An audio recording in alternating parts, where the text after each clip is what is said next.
It was Christmas time on the island of Sodor, and Sir Topham Hatt's engines were busy. The snow made their journeys difficult. They had to work hard to deliver passengers and goods to their destinations on time. This made the engines feel very reliable. Elizabeth pulled into the fitter's yard with Thomas's snowplow. "I don't need that silly old thing," huffed Thomas. "Stuff and nonsense," steamed Elizabeth. "You can't be a reliable engine if you can't get through the snow." That made Thomas cross. "You know I'm reliable. I just don't like my snowplow."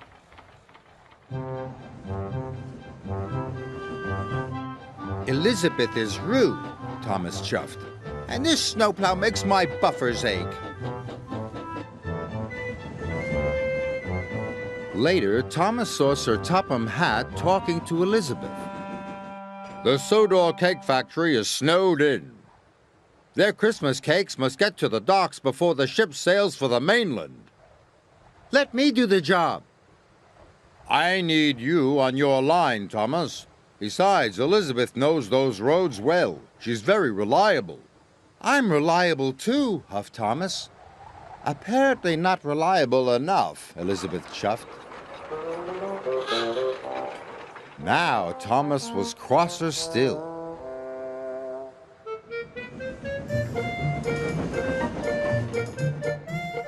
The snow was heavy, but Thomas arrived at every station right on time. Elizabeth was struggling to stay on the road. Her wheels did not like the slippery ice at all. When Thomas arrived at the docks to pick up Terence, he was surprised that Elizabeth had not returned. "The ship will miss the tide," said the dock manager. "And the children won't have their Christmas cakes. Thomas, go and look for Elizabeth at once." "Yes, sir," answered Thomas. "Perhaps Elizabeth isn't so reliable after all," he whispered.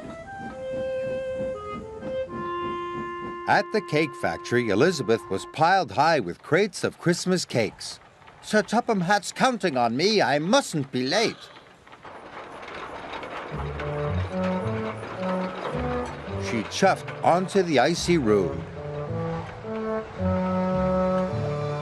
Suddenly, she was on a steep hill.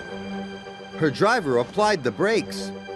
Elizabeth slid out of control into a deep snowdrift. Poor Elizabeth. Thomas and Terence puffed through the swirling snow. They couldn't see Elizabeth anywhere. Soon they spotted her driver. He was standing by the level crossing. "Elizabeth is stuck under the snow," her driver explained. "I need help to dig her out." Terence rescued her in no time. "We will have to hurry," said Thomas. "It wasn't your fault, Elizabeth. It's the slippery roads." Elizabeth felt much better.